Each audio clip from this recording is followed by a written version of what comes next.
Hello दोस्तों, कैसे हो आप सभी।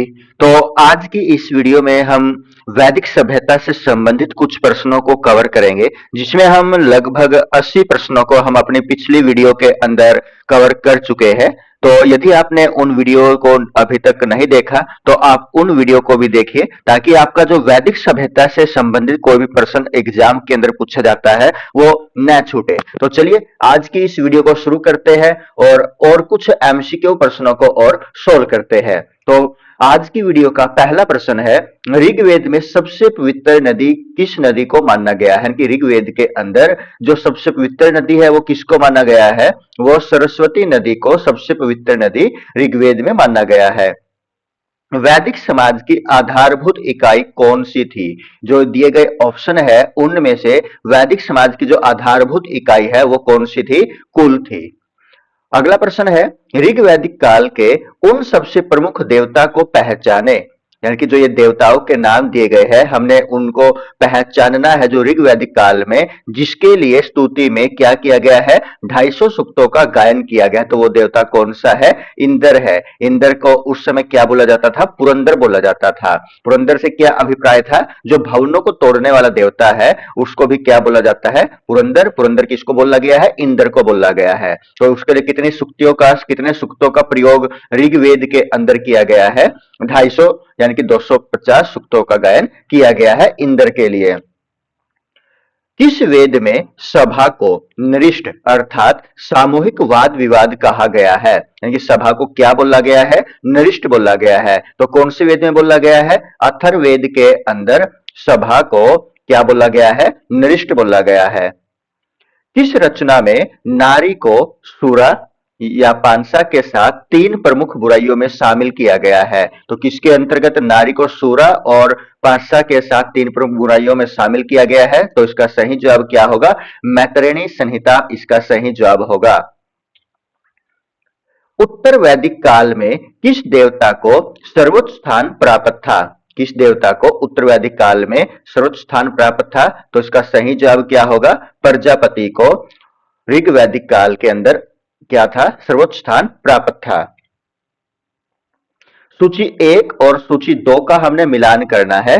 तो क्या है, राजसूय यज्ञ किससे संबंधित है, जब राजा सिंहासन के ऊपर बैठता था तो उससे संबंधित यज्ञ को क्या बोला जाता था, राजसूय यज्ञ बोला जाता था। राजा के सिंहासन रोहन के संबंधित यज्ञ को क्या बोला जाता था, राजसूय यज्ञ कहा जाता था। अश्वमेघ यज्ञ कौन सा यज्ञ होता था, राजनीतिक शक्ति बढ़ाने हेतु किया जाने वाले यज्ञ को क्या बोला जाता था, अश्वमेघ यज्ञ बोला जाता था। और वाजपेयी यज्ञ किसको बोला जाता था, अपने शौर्य का प्रदर्शन करने के लिए व मनोरंजन हेतु कौन से यज्ञ का आयोजन किया जाता था, वाजपेयी यज्ञ का आयोजन किया जाता था। और अश्वमेघ यज्ञ किसको बोला जाता था, देवताओं की प्रसन्नता हेतु किया गया यज्ञ, जिसमें क्या होता था, एक पशु बलि भी दी जाती थी। तो इस प्रकार के यज्ञ को भी क्या बोला जाता था, अश्वमेघ यज्ञ बोला जाता था। तो इसका अब हमारा यहाँ पर ऑप्शन ए ठीक होगा।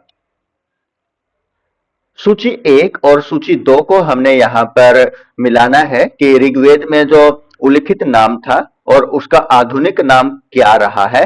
तो ये नदियों के बारे में है और ये जो नदियों का नाम है यहाँ पर जो दिया गया है, पुरुषणी किस नदी को बोला जाता था, रावी नदी को बोला जाता था।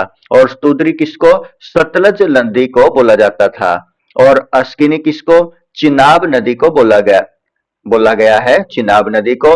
और विपाशा किसको, व्यास नदी को बोला गया है। यानी पुरुषनी का आधुनिक नाम क्या है, रावी नदी है, स्तुद्री का सतलज है, अस्किनी का चिनाब है और विपाशा का व्यास है। संस्कारों की कुल संख्या कितनी है, यानी कि कुल संस्कार कितने हैं, उनकी संख्या कितनी है। तो इसका सही जवाब क्या होगा, 16 होगा। विवाह का प्रकार है और उसका जो संगत विवरण है वो हमने मिलान करना है। ब्रह्म विवाह किससे संबंधित है, समान वर्ण या जाति का विवाह होता है, कि एक ही जाति के अंतर्गत जो विवाह होता है उसको कौन सा विवाह बोला गया है, ब्रह्म विवाह बोला गया है। देव विवाह किसको बोला गया है, जो पुरोहित है, पुरोहित का पारिश्रमिक में मिले कन्या के साथ विवाह कौन सा विवाह कहलाता है, देव विवाह कहलाता है। और आर्ष विवाह किसे बोला गया है, कन्या मूल्य के रूप में एक जोड़ी गाय वह बैल चुकाकर किया गया विवाह किस प्रकार का होता है? आर्ष विवाह होता है। और प्रजापत्य विवाह कौन सा होता है? बिना दहेज का विवाह कौन सा होता है? प्रजापत्य विवाह बिना दहेज का विवाह होता है, यानी कि ऑप्शन ए इसका सही जवाब होगा। हमने यहाँ पर अगले प्रश्न में भी क्या बताना है? विवाह के बारे में बताना है कि गंधर्व विवाह किससे संबंधित है? ये प्रेम विवाह से संबंधित विवाह है। और उसके बाद जो यहाँ पर गंधर्व विवाह किस विवाह से? प्रेम विवाह से। आसुर विवाह जब कन्या को खरीद कर किया गया विवाह होता है उसको क्या बोला जाता है? आसुर विवाह बोला जाता है। राक्षस विवाह कौन सा होता है? पराजित राजा की कन्या या अपहरण की गई कन्या के साथ विवाह जो होता है वो कौन सा विवाह होता है? राक्षस विवाह। और पैशाच विवाह क्या होता है? सोई हुई अवस्था में कन्या को गुमराह कर या मानसिक रूप से अचेत कन्या को गुमराह कर उसके साथ किया गया विवाह क्या होता है? पैशाच विवाह होता है। तो इस प्रश्न का ऑप्शन ए सही जवाब होगा। अगले प्रश्न में तीन ऋणों में शामिल नहीं है कि जो तीन ऋण है, तीन ऋणों के अंदर कौन सा ऋण शामिल नहीं है? तो इसका कौन सा ऋण होगा? मातृ ऋण है जो तीन ऋणों के अंदर शामिल नहीं होता।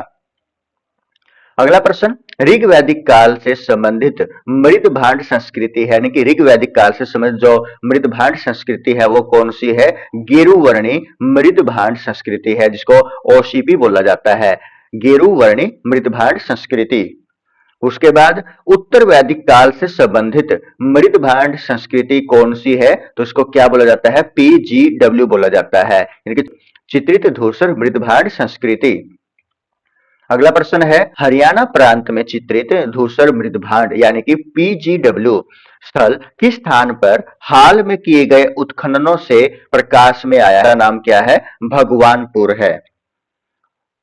प्राचीनतम विवाह संस्कार का वर्णन करने वाला विवाह सूक्त किसमें पाया जाता है? किसमें पाया जाता है? ऋग्वेद के अंदर पाया जाता है। किसमें पाया गया है? विवाह संस्कार का वर्णन करने वाला विवाह सूक्त ऋग्वेद में पाया गया है। अगला प्रश्न, ऋग्वेद में अघन्य शब्द है वो किसके लिए प्रयोग किया गया है? तो ये शब्द किसके लिए प्रयोग किया गया है? गाय के लिए प्रयोग किया गया है। हमने यहाँ पर मिलान करना है, संग्रहित किसको बोला गया है? संग्रहित किसको बोला गया है? कोषाध्यक्ष को बोला गया है, यानी कि जो संग्रहित है वो किसको बोला गया है? कोषाध्यक्ष को बोला जाता था। और भागदूत किसको बोला गया है? कर संग्रहकर्ता को बोला है कि जो वहां पर टैक्स वगैरह को इकट्ठा किया करता था उसको क्या बोला गया है? भागदूत बोला गया है। अक्षता किसको बोला गया है? पासे के खेल में राजा का जो सहायक होता था उसको क्या बोला जाता था? अक्षता बोला जाता था। और अक्षवाप किसे बोला गया है? प्रतिहारी को क्या बोला गया है? अक्षवाप बोला गया है, यानी कि ऑप्शन ए हमारे यहाँ पर ठीक होगा। ऋत यानी कि प्राकृतिक संतुलन स्थापित करने के कारण किस वैदिक देवता को ऋतस्य गोप कहा गया है? कौन से देवता को ऋतस्य गोप कहा गया है जो कि प्रकृति के अंदर संतुलन करने का काम किया करता था? तो वो कौन सा देवता है? वरुण है। तो इस प्रश्न का सही जवाब क्या होगा? वरुण होगा। निम्नलिखित में से कौन मूलतः जल या समुद्र का देवता था, यानी कि किसको जल का या समुद्र का देवता माना जाता था? तो इस प्रश्न का आंसर क्या होगा? वरुण होगा। तीन कर्मों में तीन लोकों को माप लेने के कारण किसे उपक्रम कहा गया है? तो किसे कहा गया है? विष्णु को क्या बोला गया है? उपक्रम बोला गया है, क्योंकि उसने क्या किया था? तीन पगों के अंदर तीनों लोकों को माप लिया था। हमने यहाँ पर सुमेलित करना है, पूषण किसके लिए प्रयोग किया गया शब्द है? ये विवाह के देवता को क्या बोला जाता था? पूषण बोला जाता था। रुद्र किसको बोला जाता था? पशुओं के देवता को क्या बोला जाता था? रुद्र बोला जाता था। और उसके बाद घोष या घो किसको माना जाता था या किसको बोला जाता था? जगत के पिता को। और अदिति किसको बोला जाता था? अदिति देवों की महान माता को क्या बोला जाता था? अदिति बोला जाता था।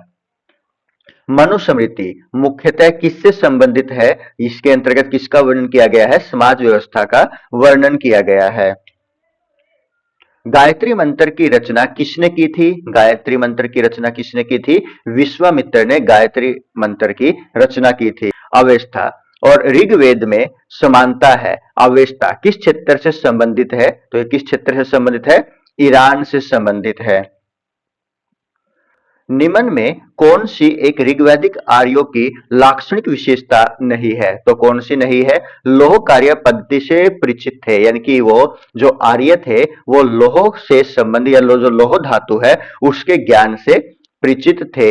ये विशेषता उनकी नहीं है क्योंकि वो लोहों के बारे में नहीं जानते थे। वो क्या क्या जानते होंगे? वो अश्वों के उपयोग से परिचित है और उसका प्रयोग वो रथों में भी किया करते होंगे। उसके बाद गाय से परिचित थे जो संपत्ति का एक सर्वाधिक महत्वपूर्ण रूप भी थी, और वे तांबे के यानी कि ताम्र के उपयोग से भी परिचित थे।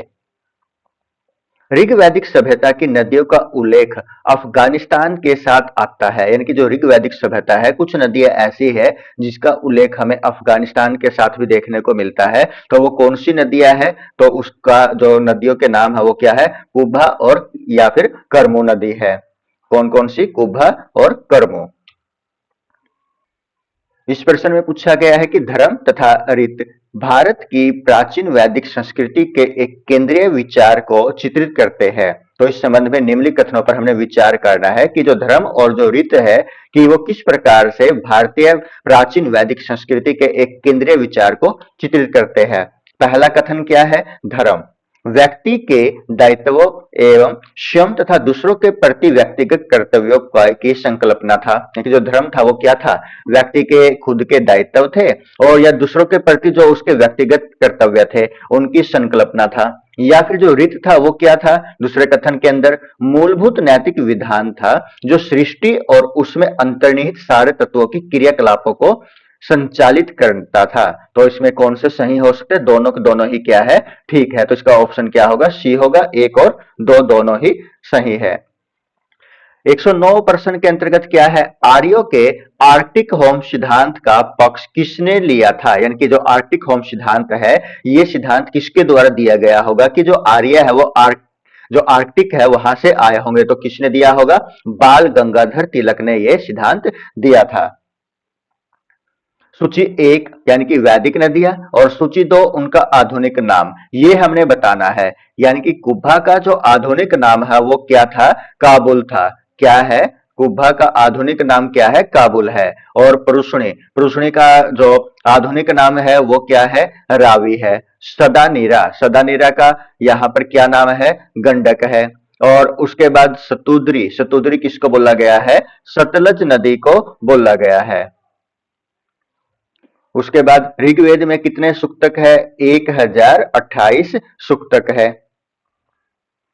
पूर्व वैदिक आर्यों का धर्म प्रमुखतः था। कौन सा धर्म आर्यों का रहा होगा? वैदिक आर्यों का धर्म मुख्यतः क्या था?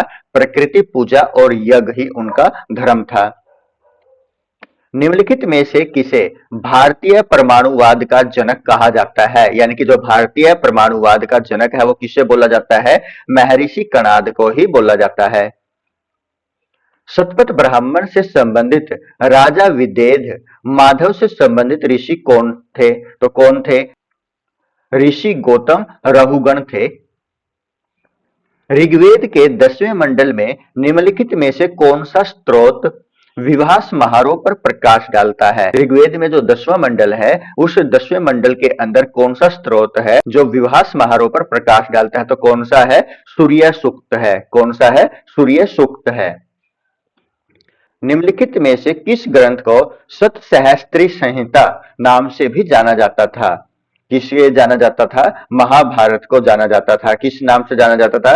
सतसहस्त्री के नाम से, सतसहस्त्री संहिता के नाम से जाना जाता था। किसको? महाभारत को। निम्नलिखित में से चार्वाक दर्शन की शाखाएं कौन कौन सी है? जो ये दिए गए हैं धूर्त है, न्याय है, सुशिक्षित है और वैशिक है। तो इसमें है सही जवाब क्या होगा? धूर्त और सुशिक्षित ही क्या थी? चार्वाक दर्शन की शाखाएं थी। तो ऑप्शन बी यानी कि 1 और 3 इसका सही जवाब होगा। और इस टॉपिक का आखिरी प्रश्न है, भगवद गीता मूलतः महाभारत के किस पर्व का हिस्सा है?